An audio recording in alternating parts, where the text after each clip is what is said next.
welcome to Colleagues Getting Coffee. My name is Annelies James, if you didn't already know, and I'm here today with the glorious, fabulous, existential, brilliant Lisa Lavis of Glow. Hi, how are you? Did you like my very long-winded introduction? I did like that a lot. Are there any additional words you'd like to put in? I don't think I can think of any of the words. Oh, human, daring, creative. Excellent. Yeah, that's it. Perfect. So for those who don't know, but of course everybody does know who you are, tell them a little bit more about you. Will do. Hi, I'm the CEO and founder of Glow, been running 23 years this year. We're a brand creative and design agency.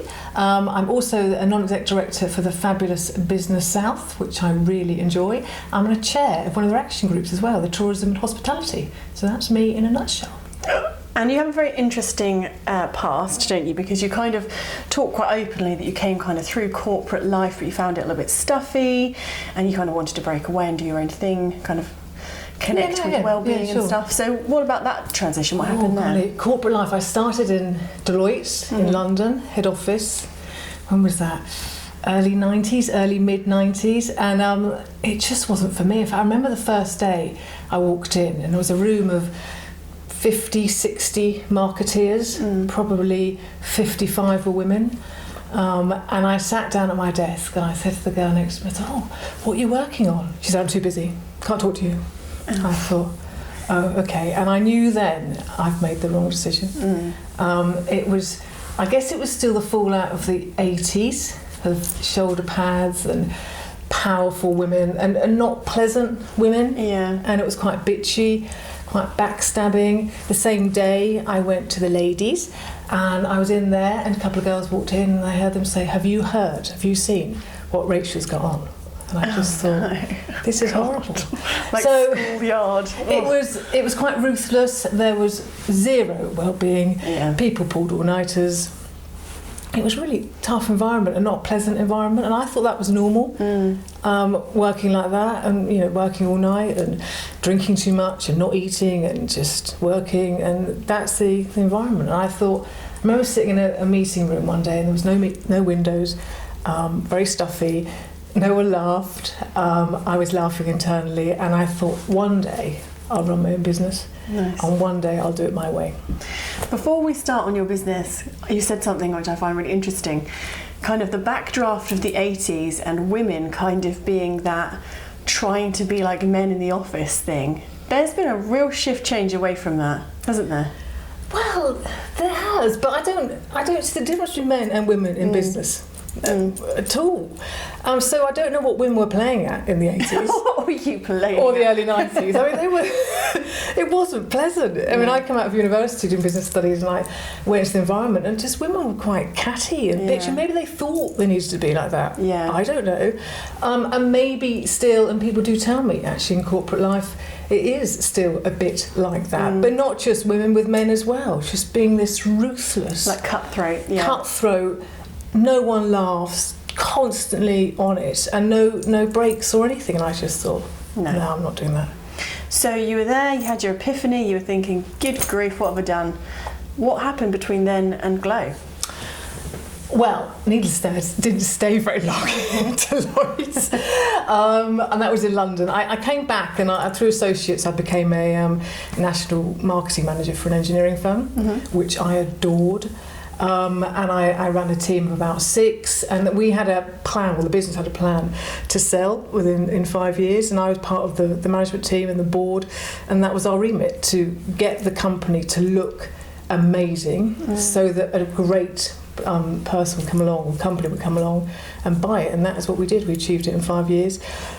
Way over the odds that Price Waterhouse vested it for, and it was through constant, I know I say this because I do it for a living, but constant marketing to the right sectors, positioning the company right, so that they didn't have to go out and position themselves to sell. Yeah. A big global French company said, I like you, I want you. So after that, I was looking at different things. I thought, do I go back to corporate life? No. Do I go to another medium-sized business? And my brother, Ian, is a journalist and a writer. My friend was a digital web person, which was 22 years ago. What were they doing? Not really sure. And we had a chat and said, shall we start our own business? So that's what we decided to do, on nothing. I mean, we had nothing.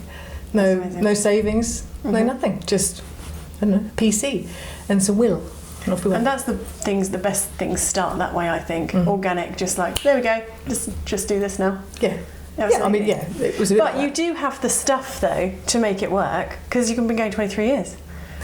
You've weathered, like, major financial crises. I know, but I just thought we'd start and one day we'd be millionaires. I just thought that's how it works. I had no idea. So we started in the year 2000 and we were growing year on year, making profits and doing really well. I thought, this is fantastic. It was really hard, but we were doing it. And then 2008 came.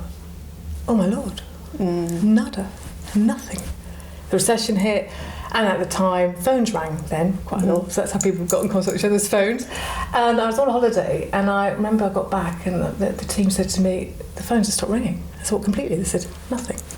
It went from brilliant to nothing. We had no work for months at all. As directors and shareholders, we stopped taking our salary completely. Then we took £500 a month for a while. Obviously, this wasn't going to last. You're like, someone please ring. But even then, I mean, maybe lots of businesses did go out of business then. And maybe we should have said, this is bonkers. But I just thought, no, I haven't given enough yet. I'm gonna find a way. And we had chats and we repositioned, realigned. And we went kicking again and picked up again, but it was horrible, to be frank. But it was nothing like the pandemic. So that was easy. That's amazing. So we started again and we did different things and we grew again. Year on year we grew. And in fact, in 2019, we had our best year to date. Won an award, which you were at, which is nice. Best year to date. And I remember thinking, when I won that award, the yin and yang of business, I just remember thinking, oh, I don't know about this. When things go really well, something bad happens. It always does. And I don't know what I was thinking. This was October 2019. I thought, I don't know. It'll be okay. Oh. So you're saying basically you manifested the pandemic. You heard it here first, kids. She's like, wait, something terrible has got to happen. That wasn't that bad. I just thought, we had our best year to date. We were making money and it was really good. And then it was... It is a worry though, isn't it? Because I think when you're doing well in business, you kind of get like, oh God, I've got to keep doing well and more and more. Well, in business, anyone who runs a business, anyone in a business knows it's a constant worry. Yeah. If you're not doing well enough, you want to do better, you constantly want to achieve. Sales are constantly being looked at to get better. And then when you're having a bad few months, you just know, it'll get better, it'll sort itself out. So it's never pleasant when you're doing well or badly, funny enough. I mean, you have some really great times. But then it's always followed by some really tough times. Sorry. But in between all that, and we grew from 2010, we started growing again, and then running a small business, it's life things I think that I've learned that come in, snowball in, that throw you. So 2011, 2012, my dad became really ill, out of the blue, became really ill, and was really ill for quite a few years, and he died in 2015. So from 2012 to 15, when you've got a member of your family who is really poorly, and as boss, MD, I was then, I'm CEO now, changed the name, as I was then, it takes an awful lot of you away. So you're doing a day job, you're constantly worried about your loved one, are they okay, the doctor's ringing, the hospital's ringing, is mum okay, and you need a lot of resolve, but it takes you away from the business a bit. So there were a few years in there, 14, 15, 16, when he became terminally ill and died, and then you got grief, and as everyone knows, being through grief, then it knocks you again. Come on, and you have to be patient and kind to yourself and think it'll be okay. But there's no backup. There's no backup. Lavis. Well, you're very good there at creating a really solid team, but none of them are you, and that's the thing, isn't it? When you're very pleased about them. But like, at least I'm not Lisa. Every day, thank the Lord, I'm not Lisa. Yes. But you can have the staff and they can be amazing, but if without a steer, sometimes the ship can become quite rudderless, can't it? It can, and as the person steering it, when you know you're not on form, and when you know you're not doing what you can do really well, it's worrying. I remember vividly, so 2015, the Christmas of 2015, and my dad died in the August, and you have a couple of weeks where you say to clients and people, I'm not on it, I'm not doing too good, but then you've got to get back on it. You've got to charge, and you sort of put grief and things behind you. And I was charging and trying to get back to what I thought I needed to be, but it was quite hard because all sorts of things going on. But I remember Christmas 2015, LB won't know this, but she does now, and it was probably about the 22nd, 23rd of December. We'd had quite a good month and things were going well, and the team said, I walked out the door and they said, see ya, all the best, fantastic Christmas, you too, all the best, and I just broke down at my desk. And that was everything building up, and I remember thinking, how do I keep doing this? How do I get back on and carry on and do it? But you do. It's amazing because obviously I worked with you and the team last year more closely, which was amazing.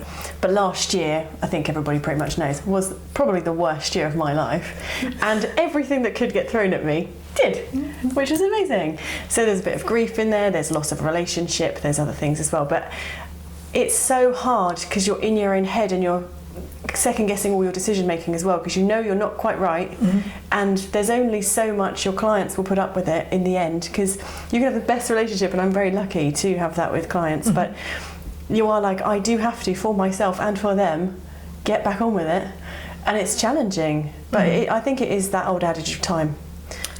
It's time, but when you run a business, and people know this, you pay salaries and suppliers every month. You can't get to the 31st of the month and say, sorry, do you know what, I've had a bit of a rubbish month. I'm not on it, I don't feel too good. And you've got to sort it out. You've got to pay people. So the resolve and the resilience is tough, and sometimes you're exhausted. You're sat on the end of the bed in tears, or you're lying on the floor. I've done that for a good one, just lay on the floor. What am I doing? This is so hard. But you do Just do it. Crack on. And funny enough, Annelies, when you say, I've worked with you for many years, but I bounce off people. So when you're in here within the office, I bounce off the team. I can be walking up the stairs. Actually, no, not walking up the stairs. By the time I open the front door of the office, I'm okay, always. But I could have been driving to work with a zillion things in my head, like lots of people do. Thoughts come in, get emotional, anger, all sorts of emotions. The moment I walk in the office, I walk up the stairs, the team just make me sing, make my heart sing, make my eyes light up. And you did that while you were here. You always made me laugh. I was breaking down, but I was also amazing. Me too, because your energy and you make me laugh, and your ideas. And so when you can say to someone, I don't understand this, can you look at it? And they just turn around. Yeah. So of course, there could be me, and that's very lucky for them. If you have the great people around you, you're okay. It is much easier. Interesting fact, this morning I was with a lovely colleague that you know called Lee Peck, and he was talking about you. He was like, tell me more about Lisa. She's such an interesting lady.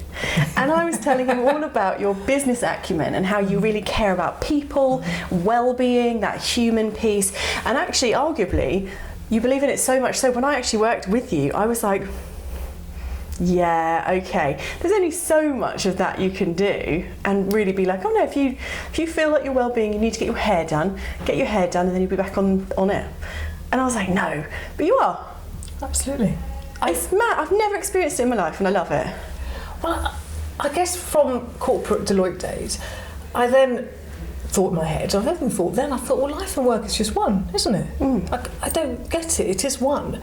You can't just stick life over there in a little box and expect it to just behave until you finish work. And equally, you can't come to work, or whenever you are working, and expect to just work solidly. It's just one. You've got to listen to your emotional intelligence is a big thing of mine, knowing which one to tap into. And if you're not on it, then go away.